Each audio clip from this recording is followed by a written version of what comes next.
I'm doing awesome. How are you guys?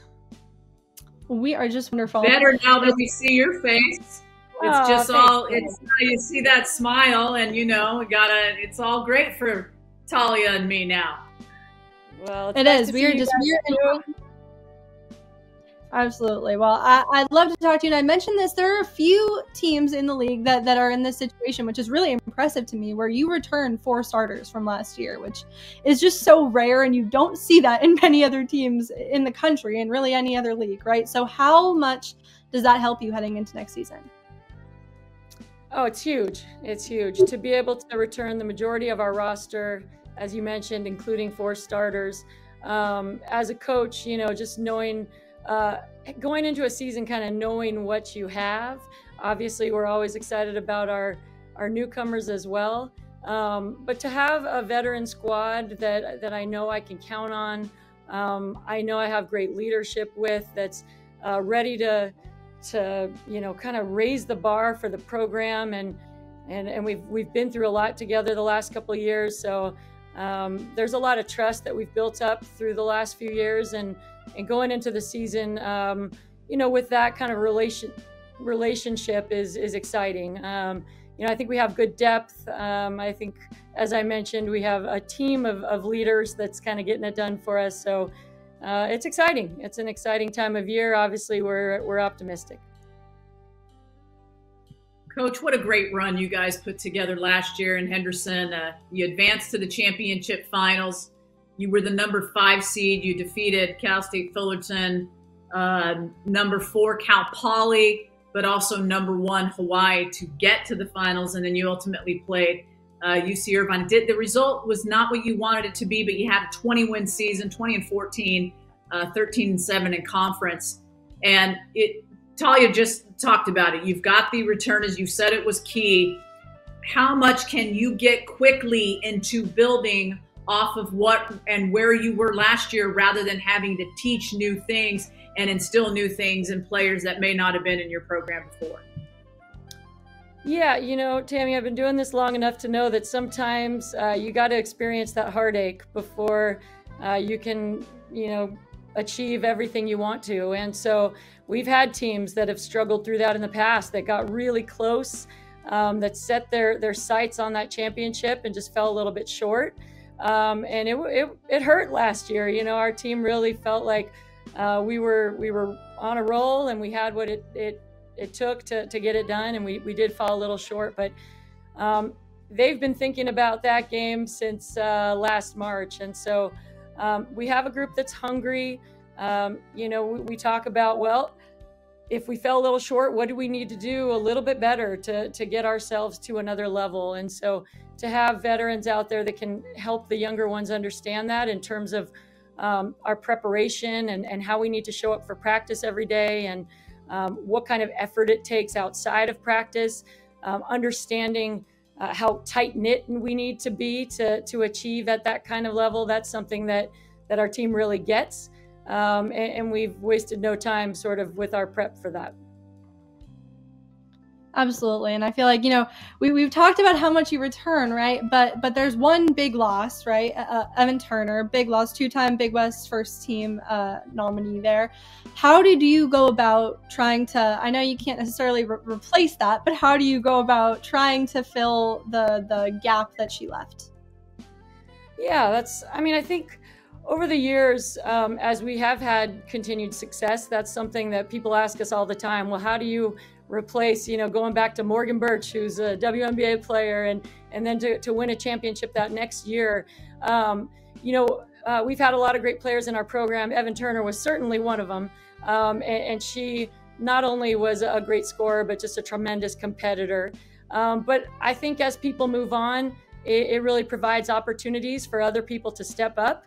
And I'm really excited about the players that we have in our program and their readiness to maybe step into another role, to be a different kind of leader than maybe they were last year. So I think we have a lot of exciting pieces, and there's a lot of new opportunity for them. So to answer your question, we do it as a group, we do it as a unit. We know that everybody has to be a little bit better. We're not going to rely on one person. And I've been excited about the growth that we've had over the summer and so far in the fall. And you mentioned just how excited you are for those people to step up. Who's someone, I know there's probably so many of them, but if you had to name one, who's someone that's really proven so far this offseason that they have the ability to step into a bigger role? Well, I think you'll probably talk about her, but Tova Sable is our preseason all-conference pick. And it's been really fun just to see her. You saw some of what she could do in the tournament last year. The exciting thing about Tova, she's always, since she's come here, she's always been a great scorer, but something she's really taking pride in is her defense. And I think when you have a leader who is really setting the tone every day with tremendous effort on offense and on defense, everybody else wants to raise the bar too. So Tova's done a great job with that. I think players like Sydney Burns, who's a 4-year starter for us, just brings so much energy to the court every time she steps on the floor. She kind of is a great mix. She brings joy and competition as well, which is kind of my favorite thing about her. She competes, but she makes it fun, and everybody loves playing with her. I have someone like Mazi Harris, who has really stepped up in the last couple of years, and again, has just become super reliable and is extremely coachable. And when you talk about having great players that are ready to step up, but more importantly, we just have great people. And when you have great people, it makes it a lot easier. Well, Coach, some of those players that you talked about in Sable and Harris and Burns. Also, I'll throw in Megan Norris, but I would be remiss if I didn't mention that Sable is on the preseason All Big West team upcoming this year. But the great thing about those 4 players is that you've got 3 of them are seniors, and one of them is a redshirt junior in Megan Norris. And I just really kind of want to understand, like, who's is there anybody that is like the captain, the leader out of that group, or do you really just kind of go by committee? I think we really try to provide different opportunities for different people to step up. Something about our program that might be a little bit different is we do a lot of team building. That's something that's really important to us. I mean, we treat it with the same importance that we do working on our defense and our offense.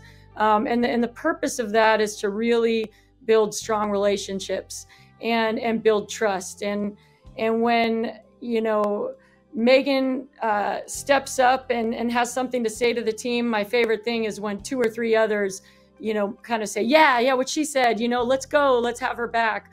And I think they do a really tremendous job of kind of sharing that responsibility a little bit. When someone's fired up and bringing the energy, they're ready to follow along. I think great teams need great leaders, but also need great followers. And I think with the respect that you can build by putting the time into building those relationships, it provides opportunities for different people to step up and lead. And, some might be a little more of a vocal leader. Others might just be, hey, I'm going to be Mazi Harris. She's not the most vocal leader, but she is consistent, and her teammates know that she's going to be there every single time. You have Megan and Sydney and Tova, who might be a little bit more vocal, but everybody understands what the team needs from them, and the others appreciate everybody for what they bring. Absolutely. And like you said earlier, you've been doing this a while, right? You've been coaching at the college level since 2002. And I feel like a lot has changed since then, not just in women's basketball, but in the college athletics landscape as well, right? So what are kind of your takeaways from how many years has that been now? 20, whatever years it's been. What are kind of your biggest takeaways from the changing landscape and the growth of women's basketball since then? Yeah, I mean, I tell our players all the time, like, just relish it, enjoy it. You are in the most exciting time for women's sports right now. Just the fan base has grown. We're really fortunate to be in a college town where we get great support for our teams. We get kids lining up for autographs after games. And so I tell our players, just enjoy it, and really pour everything you have into it. I think for me, just having, the longevity that I have, especially at one particular school, which happens to be my alma mater, you know, the word I have is grateful. I'm just so grateful for the experiences that I've had, for all the amazing people I've had the opportunity to coach and coach with. So yeah, I mean, I tell our players this all the time. We get to do this, you know. Let's enjoy every minute of it. Let's work as hard as we can and prepare as best we can, but let's have fun and enjoy it. It's a great time to be playing basketball. Well, Coach, with that, one more question before we wrap it up. And I'm going to put you on the spot here just quickly. I know this isn't about you. You never want it to be about you, but you are in your 14th season. You are a 5-time Big West Coach of the Year. Davis, your alma mater, as you mentioned, won 5 out of the last 8 Big West regular season titles, all consecutive, by the way. Is there any pressure, and what does that pressure feel like for you, knowing how much you want to win and how much you want to bring championship mentality to your community? Yeah, no, Tammy, to be totally honest, it's really not about pressure. You know, it's about trying to make sure that each team that we coach really tries to be the best that we can be. And I know that might sound a little bit cliche, but really we don't talk about the championships that much. I want our players to dream big. You know, I want us to have really high expectations for ourselves and chase extraordinary things. That's really important to me. And we're not afraid to talk about those things. But at the end of the day, we focus on what can we do today? What's in our control today? And, you know, the years that we have been fortunate enough to win a Big West championship and go to the NCAA tournament, it's been, let's prepare as best we can. And at the end of the day, that's got to be enough. You know, sometimes you have to have some things go your way, and definitely have had that happen to us. And other times have dealt with heartbreaking losses where I had to say, you know what, we did what we could do and our players gave everything they had, and I'm okay with that. So, you know, no, I don't look at it as a pressure thing. I look at it as a privilege. We get to coach, for me, at this amazing university where I take so much pride in the program because, you know, I played here, and I get to coach really awesome people and people that are grateful for their opportunity. And we just try to enjoy the journey together, and you know, hope at the end of the day we can say, yeah, that was pretty fun. I think that's a great and important mindset to have. Thank you so much for joining us, Coach. It was really great getting to talk to you, and I'm looking forward to watching you guys play this season. You're a champ, Jen. You are a champ. Yep, you are a champ, girl. Thank you, guys.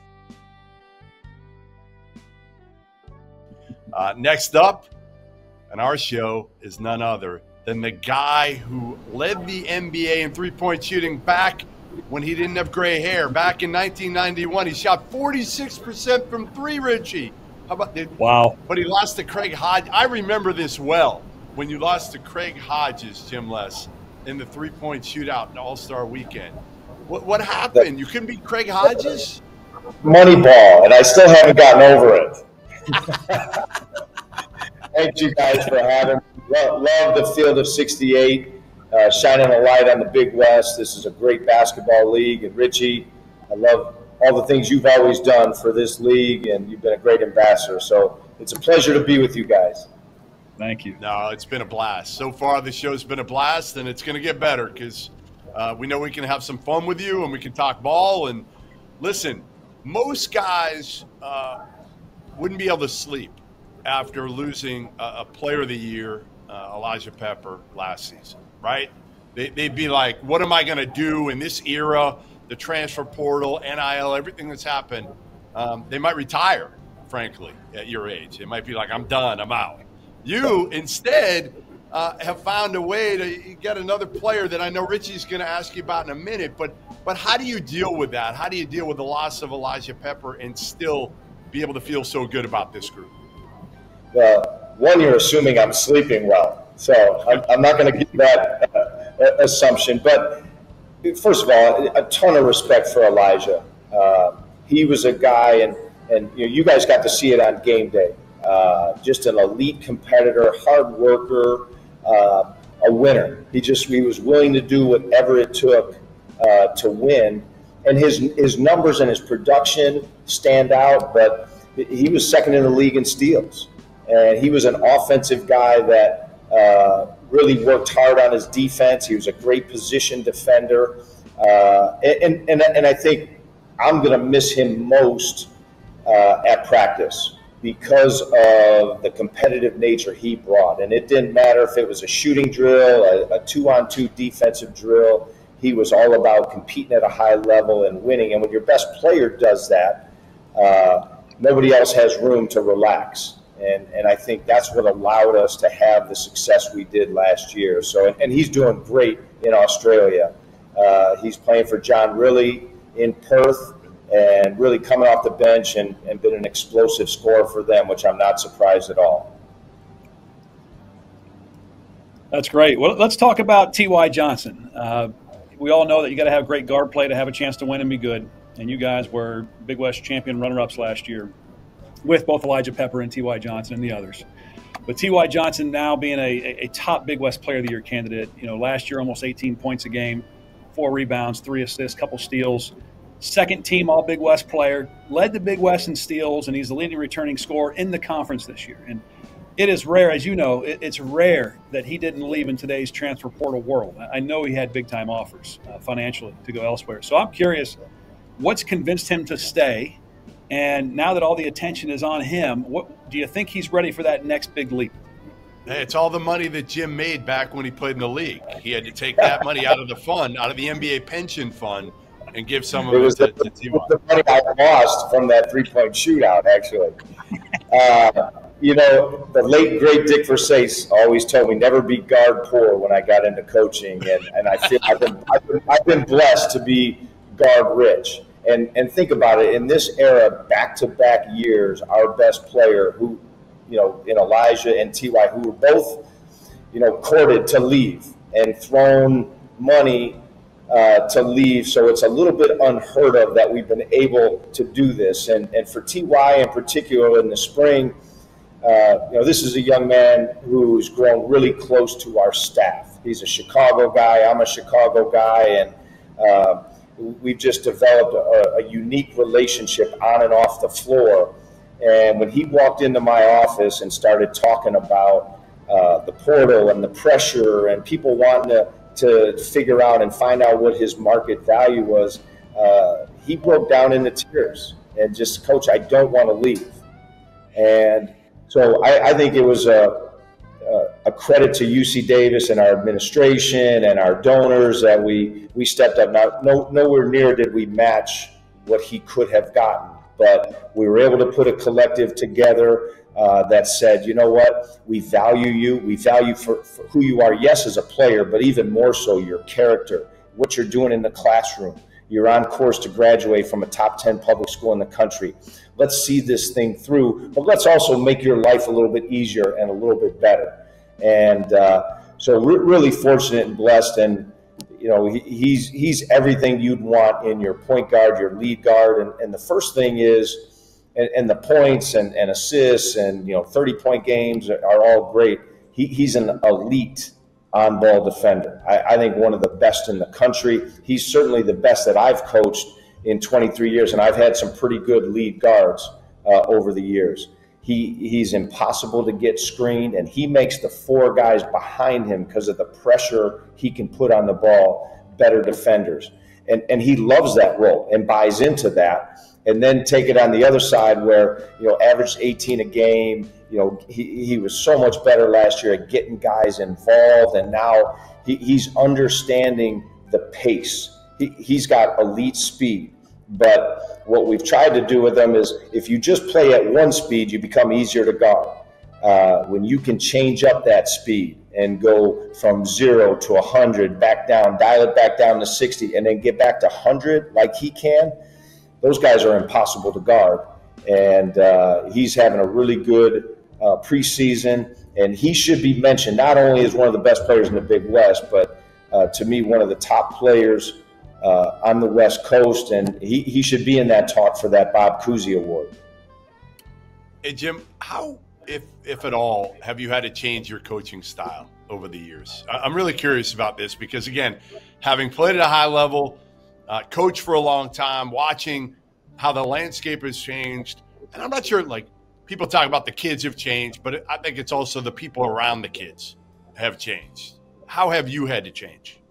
That really good question, Jeff. And people ask me all the time. I go speak at different clinics. Now I'm going into my 23rd year, and I think if you're not adaptable and a lifelong learner and continuing to grow and figure things out, I think the game passes you by, and these kids and the new generation of kids pass you by, and you're not going to be able to mentor them, coach them, and lead them like you need to for them to be successful.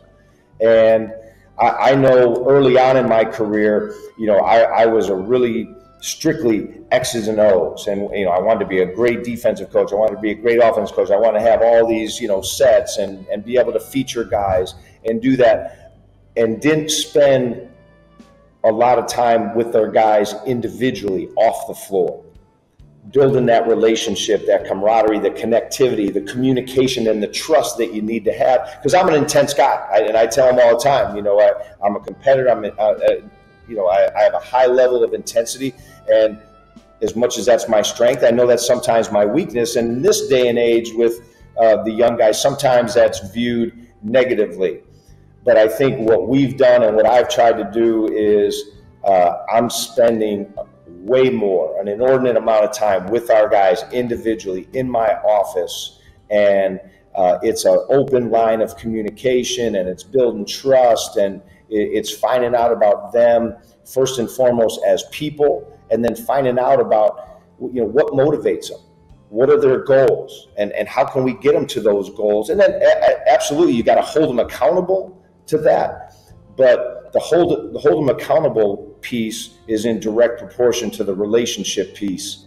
And one, I get great kids, so I really enjoy that. But I'm not going to tell you, Jeff, that we haven't in the past, had some situations maybe with family or outside influence where we said, we're not going to go that route. Yeah, he's a pretty good player, but I see maybe some issues with that. Or we've had some guys come on visits, and the character quotient wasn't quite what we wanted it to be. And some of those guys have gone to other D1 programs and been really good. We've never looked back, because as much as we have an academic filter and a basketball filter, we have a character filter. And that's what making those bonds and relationships really strong. And I think in this day and age, when college sports is going strictly transactional, it's portal, it's money, it's paid, and where can I go and make money? We're not going to change. We are still going to be driven by our relationships. And, I don't know if it's sustainable in that to keeping your two best players year over year, but we're not going to change. I know some guys are going to get recruited away, but that's the way we're going to do it. I enjoy it. I think our players enjoy it, and that makes this unit and our culture and our environment really special. Just real quick, one of the things we do every preseason is we take the kids up to Tahoe. We put them in a cabin. We put the phones away.